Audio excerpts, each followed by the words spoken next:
और नमस्कार साथियों। आज मैं आपके सामने इस देश के 75 साल से हो रहे सबसे बड़ा घोटाला के बारे में को मैं उजागर करने जा रहा हूं। और मैं आपको आज बताने जा रहा हूं कि यह घोटाला क्या है और इस घोटाला से देश की 90% आबादी एससी एसटी ओबीसी और माइनॉरिटी के लोग किस प्रकार से गरीबी, कमजोरी, मजबूरी, लाचारी और बेरोजगारी में जीवन यापन करने को मजबूर हो रहे हैं।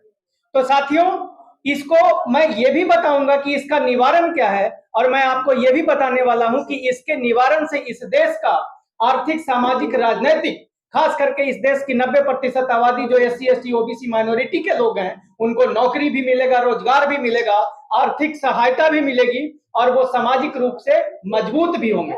हाँ, मैं जो बात कर रहा हूं आप लोगों के सामने, अरे आप लोग बात तो बंद करो। चलो, मैं जो आप लोगों के सामने जो बात करने जा रहा हूं वो बात यह है, जो हमारा अनरिजर्व कैटेगरी जो है इस भारत देश में, ये अनरिजर्व कैटेगरी भारत देश का एक सबसे बड़ा घोटाला है जो पिछले 75 साल से इस देश में चल रहा है।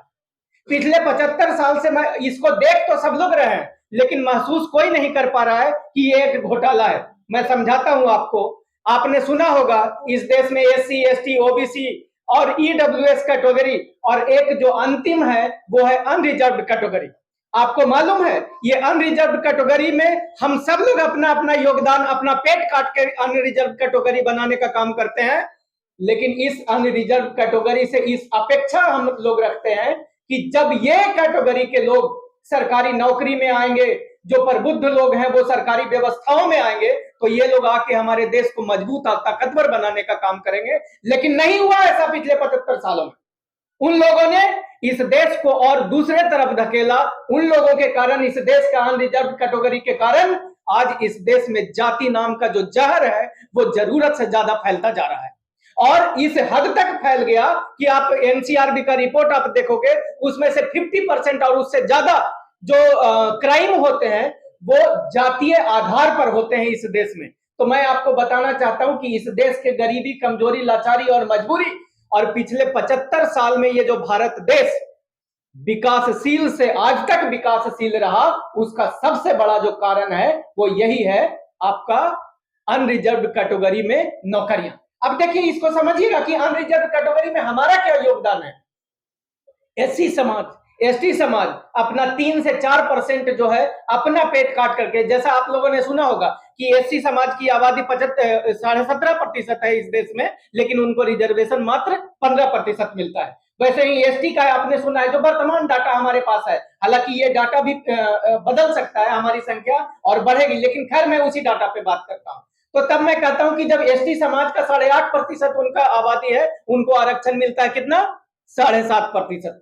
उसके बाद ओबीसी समाज को आप देखोगे, इनकी आबादी बिहार की जाति जनगणना को अगर हम लोग आधार मान लें तो बिहार की जाति जनगणना से ये कहता है कि 63% पॉपुलेशन जो है इस देश का वो है ओबीसी समाज का, लेकिन उनको आरक्षण कितना मिलता है, मात्र 27%। इसका मतलब ये हुआ कि ओबीसी भी अपना पेट काट करे लगभग 33 से 34 या 34 से 35% अपने हिस्से का, अपने अधिकार का इस देश के निर्माण में, राष्ट्र के निर्माण में वो अनरिजर्व कैटेगरी के नाम पे उन्होंने दिया है। लेकिन ये जो अनरिजर्व कैटेगरी के लोग हैं वो लोग इसका गलत इस्तेमाल करके देश में जात पात फैलाने का और बढ़ाने का काम कर रहे हैं। अब इसकी आर्थिक स्थिति को समझिए। जैसा कि आप लोग जानते हैं, सरकारी नौकरियों में इस देश के जीडीपी का 3% जो है खर्च होता है सैलरी के नाम पे, जो 9 लाख करोड़ रुपया प्रति वर्ष होता है।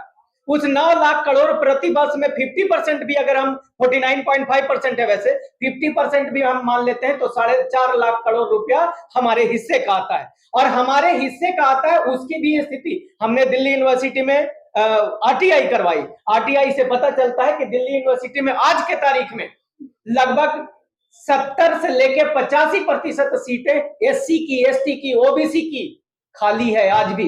इसका मतलब जो 4.5 लाख करोड़ रुपया जो हमारे घरों में जानी चाहिए थी, उसमें से लगभग 1.5 लाख करोड़ रुपया हमारे परिवार, हमारे समाज, इस देश के एससी एसटी ओबीसी के लोगों के पास जा रही है। इसीलिए इस देश के एससी एसटी ओबीसी लोग गरीब, कमजोर, लाचार, मजबूर और बेरोजगार हैं। मैं सही बोल रहा हूं? मेरी बात समझ में आ रही है आप लोगों को? अब मैं आपको बताता हूं, ये जो यानी आपका इधर हो गया और उसके बाद आप देखिए कि इसमें से जो आज हमको आरक्षण में जो हमने अपनी कुर्बानी वहां दिया, ईडब्ल्यूएस कैटेगरी का नाम आपने सुना है। इस देश में सवर्णों की आबादी अलग अलग स्टेट में अलग अलग है, कहीं 6% है, कहीं 7% है, कहीं 8% है, अगर उसमें से मुसलमानों को निकाल दिया जाए तब। लेकिन आरक्षण के नाम पे ईडब्ल्यूएस कैटेगरी के जो लोग हैं वो 10% में 10% आरक्षण लेके बैठे हुए हैं, और इसका मतलब उनको 100% आरक्षण मिलता है और बाकी लोगों को किसी को आधा और किसी को कुछ उससे कुछ कम।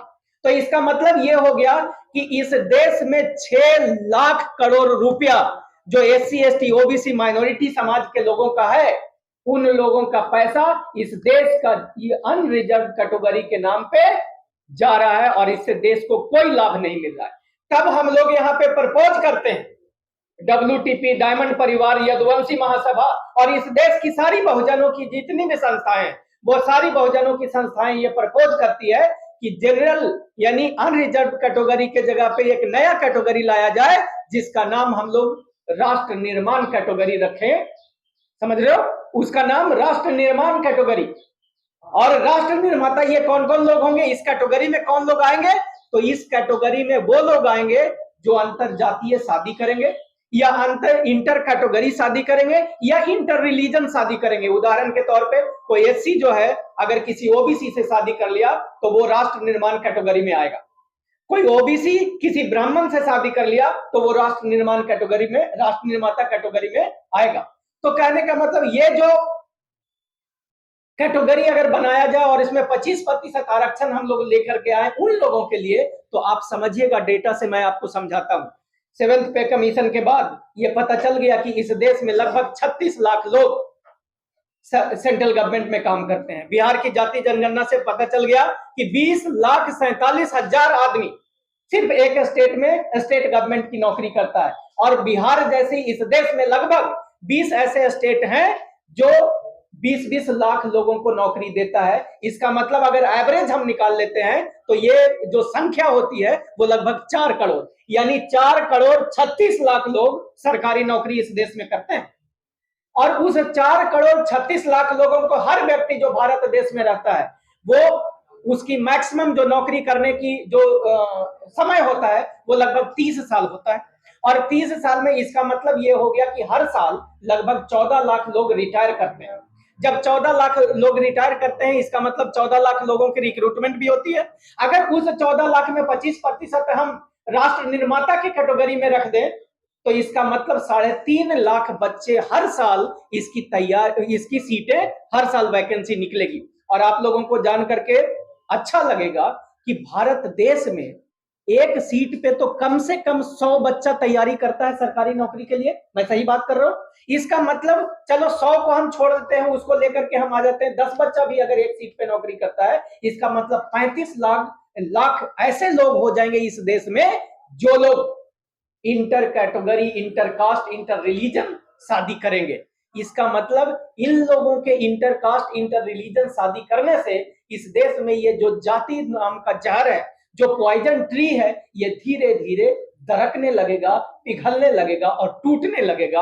और आने वाले समय में इस देश में एकता, मानवता, बंधुता, भाईचारा, प्यार देने वाला एक समाज तैयार होगा। और जब ये समाज तैयार होगा तो आज जो आप लोग सुनते हो कि जाति के आधार पर इंटरव्यू में किसी को नंबर कम देकर के हटा दिया गया, लेकिन आप इमेजिन करो कि अगर एक एससी कोई एक अपर कास्ट के लोगों से शादी कर लेता है और उनके लोग इंटरव्यू में बैठे होते हैं, जब वो महिला इंटरव्यू बोर्ड में जाएगी तो उसके साथ वो आदमी गैर बराबरी नहीं कर पाएगा। इसका मतलब उसके साथ वो लोग भी आगे बढ़ जाएंगे जिसके साथ वो परिवार जुड़ा हुआ है। तो कहने का मतलब मिला जुला के एक साल में लगभग 1 करोड़ ऐसे व्यक्तियों का निर्माण होगा, ऐसे युवाओं का निर्माण होगा, ऐसे ब्रिगेड तैयार होंगे जो जाति के खिलाफ लड़ाई लड़ने का काम करेंगे और इस देश में मानवता, एकता और बंधुता को वो लोग लागू करने का काम करेंगे।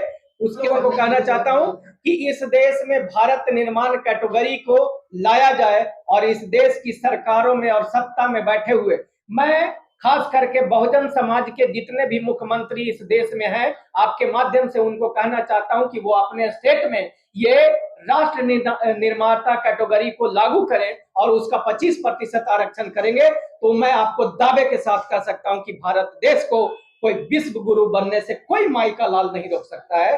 धन्यवाद। जय भारत, जय संविधान।